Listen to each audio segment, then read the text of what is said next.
민수기 11장 24절로 35절입니다. 구약성경 214쪽에서 215쪽에 있습니다.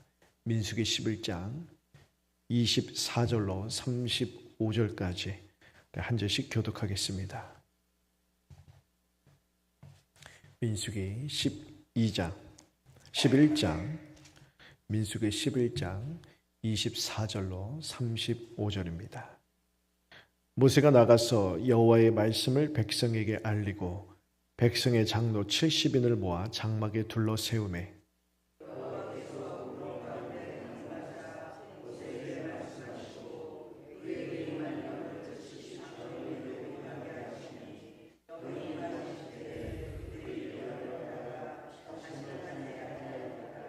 그 기명된 자 중 엘다시라 하는 자와 메다시라 하는 자 두 사람이 진영에 머물고 장막에 나가지 아니하였으나 그들에게도 영이 임하였으므로 진영에서 예언한지라.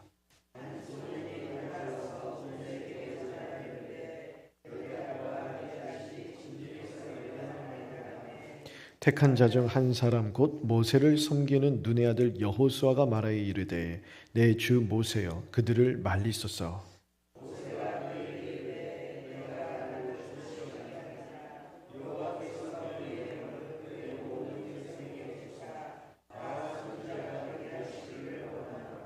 모세와 이스라엘 장로들이 진중으로 돌아왔더라.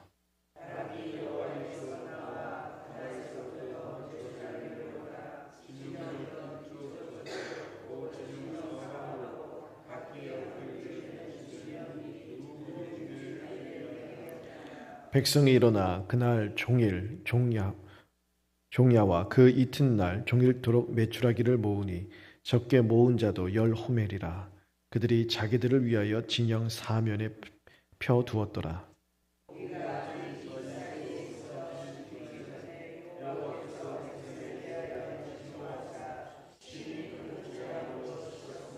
그곳 이름을 기브롯 하다와라 불렀으니 욕심을 낸 백성을 거기 장사함이었더라. 백성이 기브롯 하다와에서 행진하여 하세롤에 이르러 거기 거하니라. 아멘. 24절 그리고 25절에 보면 모세가 하나님께서 명령하신 대로 이스라엘 지파 중에 이제 70 장로를 선별하여서 회막 앞에 함께 둘러섭니다. 그러자 하나님의 영이 그 70 장로에게 임하게 되죠. 그래서 그들이 예언을 하게 됩니다. 근데 그들이 항상 예언을 한 것은 아니에요. 이것이 이례적인 현상이었는데 25절 보면 그들이 예언을 하다가 다시는 하지 아니하였더라 기록을 하죠. 그러니까 모세에게처럼 항상 하나님의 영이 임한 것이 아니라 지금 이스라엘 백성들이 원망하고 불평하고 있잖아요. 고기를 달라라는 원망을 하고 있지만 그 원망 가운데서는 모세의 그 지도력에 대한 그 불신을 품고 있는 것입니다. 모세를 대적하고 있고 모세를 세우신 하나님을 대적하고 있는 것이죠. 그래서 모세 혼자 이것을 다 감당하기 힘들기 때문에 차라리 나를 죽여달라 그렇게 하나님 앞에 울부짖었지 않습니까? 그래서 하나님의 영이 그 70 장로들에게 이례적으로 임해서 그들이 하나님의 말씀을 전하고 있는 거예요. 즉 하나님의 뜻을 알려주고 있는 것이죠. 그런 패역한 그 이스라엘 백성들 심령 가운데 하나님께서 이 70 장로, 모세 혼자 감당할 수 없으니 70 장로들을 또 통해서 하나님의 뜻을 알려주며 하나님을 원망하고 대적하지 말라라고 생명의 말씀을 주고 계신 것입니다. 그러니까 예언을 하고 있다 이렇게 기록하는데 그런데 26절에서 29절에 보면 여호와의 영이 70 장로뿐만이 아닙니다. 두 장로 엘닷과 메닷에게도 임합니다. 이 두 장로는 진영 가운데 머물러 있다고 기록하고 있습니다. 한 지파에서 6명씩 장로를 뽑았을 거예요. 그러면은 12지파니까 곱하기 6을 하면 72장로가 되죠. 하나님께서 70장로만 회막에 같이 둘러서라 말씀하셨어요. 그래서 두 장로가 회막으로 나가지 않고 장막에 머물러 있었을 것입니다. 그들에게도 동일하게 하나님의 영이 임해서 70장로가 예언을 하듯 장막에 머물러 있었던 두 사람도 동일하게 예언을 하고 있다라는 거예요. 그러자 한 소년이 그것을 보고 달려가서 모세에게 이릅니다. 그러자 여호수아가 저들이 예언을 하는 것이 지금 그러니까 장막에 머물러 있으면서 예언을 하니까 저것을 만류해야 되지 않느냐, 제지해야 되지 않느냐 이야기하죠. 그래서 모세가 내버려두라 하면서 이렇게 이야기해요. 29절에 여호와께서 그의 영을 그의 모든 백성에게 주사 다 선지자가 되게 하시기를 원하노라. 요엘서 2장 28절 29절에 나오는 말씀이 그보다 한 1000년 이상 먼저 지금 모세의 입에서 나오고 있는 것이죠. 결국 이 말씀은 오순절 마가의 다락방에 성령이 임하심으로 말미암아 성취가 되어집니다. 지금 모두가 다 하나님을 알기를 원한다는 거예요. 제사장을 통해서 구약 시대에는 제사장을 통해서 또한 희생제물을 통해서 하나님께 나아갔지만 예수님께서 십자가에 죽으시고 부활하시고 승천하심으로 말미암아 또 다른 보혜사를 보내주셔서 우리는 성령을 통하여서 누구나 다 하나님의 은혜 보좌 앞에 나아가 하나님을 알 수가 있고 하나님께서 직접 우리에게 하나님의 뜻을 알려주시고 말씀을 통하여 하나님을 알게 하시는 그때가 오리라. 그때가 도래했지요. 그래서 자녀들이 예언할 것이요, 청년들이 환상을 보고 아비들이 꿈을 꾸리라. 그러니까 우리가 다 예언하고 환상을 보고 하나님을, 그것은 다 하나의 수단이에요. 어떤 수단이야? 하나님을 알게 하시는 수단이요, 하나님의 뜻을 알려주시는 수단이에요. 그거보다 더 정확한 수단이 바로 이 하나님의 말씀이죠. 하나님의 말씀을 통하여 예수 그리스도를 통하여 하나님의 뜻이 무엇인지, 하나님의 어떤 분이신지 그 사랑의 높이와 깊이와 넓이와 길이를 우리에게 알게 해 주시겠다라는 것입니다. 31절에서 35절에 보면 하나님께서 고기가 없다 불평하던 이스라엘 백성들에게 이제 고기를 주십니다. 31절에 보니까 바람을 부셔 메추라기 떼를 불어서 땅에 내리게 하십니다.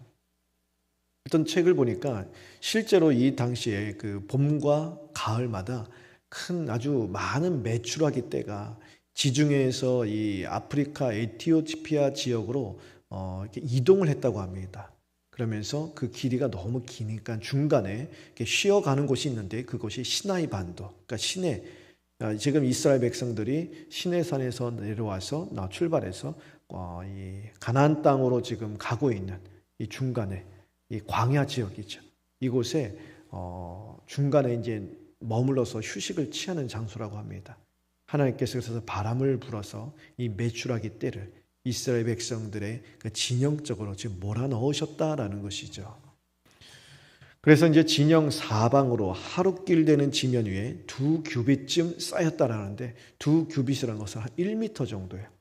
그러니까 다 1m 정도 높이 되도록 하나님이 다 이들을 메추라기 떼를 막 죽이셔서 쌓아놓았다는 것이 아니라 이들이 이제 봄, 가을에 그 먼 거리를 이동하다 보니까 지치잖아요. 그러니까 여기에서 쉬어가기 위하여서 1m 정도 남짓되는 높이로 날아들었다는 거예요. 그러니까 사람이 누구나 마음만 먹으면 쉽게 잡을 수 있을 높이, 그런 속도로 이들이 지쳐서 그곳에 다 머물러 있었다는 것이죠. 그러니 가서 그냥 손으로 잡기만 하면 될 정도로 많은 메추라기 떼가 그 진영 사방으로 하루길 되는 그런 땅에 머물러 있었다라는 것입니다. 그래서 오늘 말씀을 보니까 한 달 동안 장정만 60만 명이면 가족까지 한 200만 명 넘지요. 수많은 사람들이 물리도록 먹었다라고 했는데 오늘 보니까 적게 모은 자가 10호멜, 10호멜이 지금 수치로 환산하면 한 2,000리터가 넘는다고 해요. 그러니까 많은 양이죠. 어떤 학자가 그걸 또 계산을 한 글을 보았어요. 이것을 계산을 해보니까 또 한 사람이 한 2,000리터 이상, 그것도 200만 명, 그리고 한 달 정도 이렇게 수치를 계산했더니 1억 마리 이상의 그런 메추라기 떼가 거기에 아마 머물러 있었을 것이다라고 그렇게 기록한 글도 제가 봤습니다. 그러니까 하나님은 부족하게 주셨다는 게 아니에요. 넘치도록 주셨다는 것이죠. 근데 여기서 주목할 점은 메추라기가 진영 곁 이쪽 저쪽 진영 주위에 내렸다는 것입니다. 앞서 만나를 주실 때는요, 이스라엘 진영 안에 주셨어요. 그런데 메추라기는 진영 바깥에 주셨습니다. 그러니까 만나는 하나님의 은혜로 주신 선물이에요. 진영 안에 주셨죠.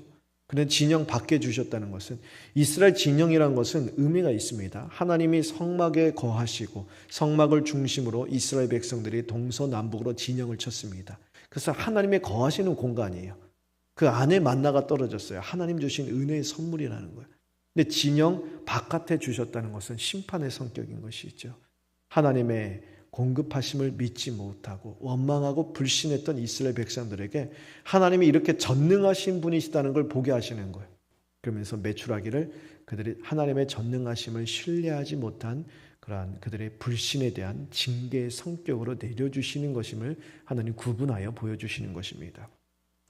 그래서 33절과 34절에 보면 밤낮 메추라기를 잡아 그 고기가 아직 그들의 이 사이에서 씹히고 있는 동안 하나님의 심판이 임했다라고 기록을 합니다. 그래서 그 이스라엘 무리 중 욕심을 낸 사람들을 하나님이 치셨다 했는데 원문에 보면 욕심을 낸 이스라엘 무리 중 욕심을 낸 그 사람들이에요. 정관사 그라는 단어가 들어가요. 그러니까 이스라엘 백성들 중에 처음 불평하고 원망하기 시작한 사람들이 있을 거예요. 어제도 우리가 살펴봤지만 이 불평은 사람들 사이에서 계속 퍼져나갔다 했지 않습니까? 이스라엘 민족들 가운데에 어떤 그 이방 민족들이 먼저 불평하기 시작하니까 이스라엘 전체로 불평이 퍼졌어요. 그래서 그 사람들이라는 것이 그 다른 민족들을 의미하는 것인지 아니면 그 수많은 지파 가운데 핵심적인 인물들을 의미하는 것인지 처음 이렇게 원망하면서 이 원망을 주도하고 선동했던 사람들인지 알 수 없지만 이스라엘 백성들 가운데 일부 사람들을 하나님이 진노하시고 심판하여 그 사람들을 치셨다라고 말씀하십니다. 그래서 그곳 이름을 기브롯 하디야, 탐욕의 무덤이란 뜻이에요. 자비롭고 공의로우신 하나님께서 고기를 달라는 이스라엘 백성들의 요구에 응답해 주셨어요. 하지만 동시에 그들의 죄에 대해서도 엄중히 징계하셨습니다. 오늘 말씀은 이스라엘이 다름 아닌 욕심 때문에 재앙을 받았다라고 기록을 하고 있습니다. 이스라엘 백성들의 욕심 때문에 하나님께서 은혜로 주신 그 만나가 더 이상 감사의 제목이 되어지지 못했습니다. 일상이 되어버린 것. 눈을 뜨면 매일 만나가 떨어지니까 당연한 것으로 여기게 되었습니다. 하나님을 불신하게 되었지요. 하나님을 원망하면서 그 결과 재앙을 당하게 되었습니다. 사방에서 날아드는 메추라기를 보면서 우리가 하나님의 공급하심을 잊었구나. 만나를 먹으면서도 우리가 감사할 줄 몰랐구나. 깨달아야 됐었는데 그들은 자기들의 입으로 들어가는 그 메추라기에 정신이 나가서 회개할 기회, 죄를 깨달을 기회조차 얻지 못하고 놓치고 만 것이지요. 그리고 다시는 고기를 얻지 못할 것이다. 내일이면 이걸 또 우리가 먹지 못할 것이라 생각하고 하나님이 한 달 동안 넉넉히 주시겠다 하셨는데 그 말씀을 믿지 못하고 오늘 먹고도 남을 것, 내일 것까지 그 다음날 평생 가나안 땅에 들어갈 때까지 일평생 내가 먹고도 남을 것을 다 비축해 두리라는 심리산으로 고기를 다 먹지 못할 양인 만큼 다 쌓아두는데 몰두하고 말았습니다. 하나님을 여전히 불신하는 것이죠. 많은 양의 메추라기를 보내주시는 그런 역사를 바라보면서 하나님이 우리의 쓸 것과 먹을 것을 채우시는 분이시지, 공급해 주시는 분이시지라며 하나님을 더욱 의지했어야 되는데 그들은 내일을 위하여, 그 다음 날을 위하여 내가 메추라기를 쟁겨 놓아야 내가 먹고 살 수 있을 것이다. 하나님이 아니라 자기 자신을 의지하려고 했던 것입니다. 욕심이 죄가 된다는 것을 분명하게 보여주는 것이죠. 우리도 이 말씀을 통해서 필요 이상으로 얻으려고 또는 집착하려고 하고 있는 것이 있지는 않는지 우리 자신을 한번 돌아봐야 하는 것입니다.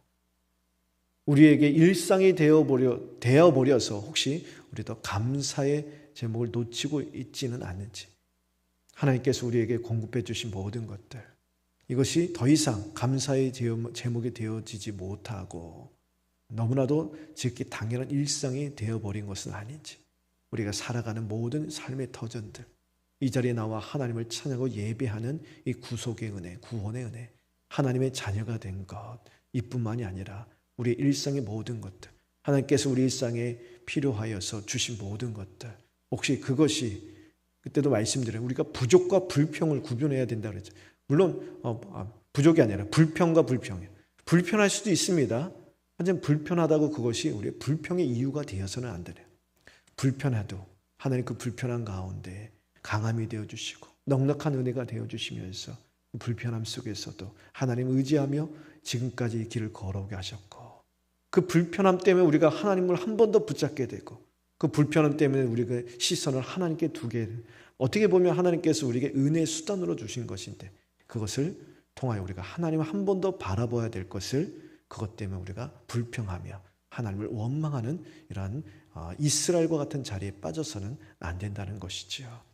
오늘날 돈이 우상이 된 세상 속에서 살아가며 우리도 얼마든지 돈에 대한 욕심에 미혹될 수도 있습니다. 돈뿐만이 아니에요. 권력이 우상이 되고 인기가 우상이 되고 사람이 우상이 되고 우리 물질적인 것이 우상이 되는 세상 속에 살아나가다 보면 하나님의 백성들도 우리도 얼마든지 그런 욕심에 미혹될 수 있습니다.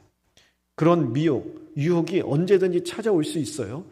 그것은 우리가 어찌할 수 없습니다. 하지만 그 욕심, 그 미혹, 그런 유혹들이 우리의 심령 가운데 뿌리를 내리게 하지 못하도록 할 수는 있다는 거예요. 그것이 올 때 언제든 그것을 싹을 잘라버려야 된다는 것이죠.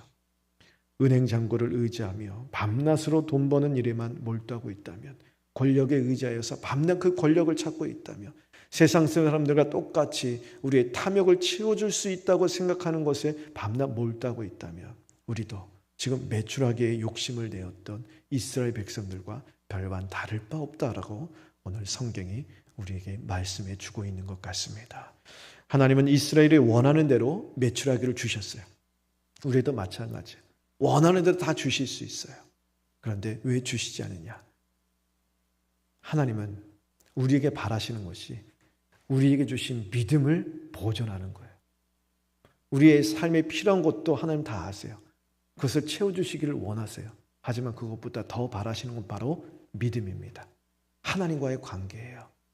하나님을 바라보는 그 순전한 믿음을 위하여서 그 믿음을 우리에게 보존해 주시고 유지해 주시오. 우리 믿음의 그릇이 참 넓어지길 원하시는 거예요. 그럴 때 하나님께서 우리에게 부어주시고자 하시는 놀라운 은총을 마음껏 부어주시며 그 모든 은혜를 우리의 믿음의 지경, 이 믿음의 그릇 가운데 다 담아내 주시길 원하시는 거예요. 그래서 우리의 믿음의 크기를 더욱 먼저 넓혀주시기를 원하시는 것이지요. 그들의 이스라엘의 욕심에 대해서 철저하게 하나님 또 징계하셨습니다. 매출하기도 주시지만 동시에 죄에 대한 값을 물으시는 것입니다. 어떤 이들은 그토록 원하던 고기를 정작 먹지도 못하고 징계를 받았습니다. 이것이 하나님 우리에게 바라는 것이 아니라는 거예요. 그래서 하나님 우리에게 필요한 것을 다 주실 수 있지만 그것을 주시면 뭐합니까? 우리가 이스라엘 백성들처럼 매출액을 다 먹지도 못하고 징계를 받으면 아무런 소용이 없다는 것입니다.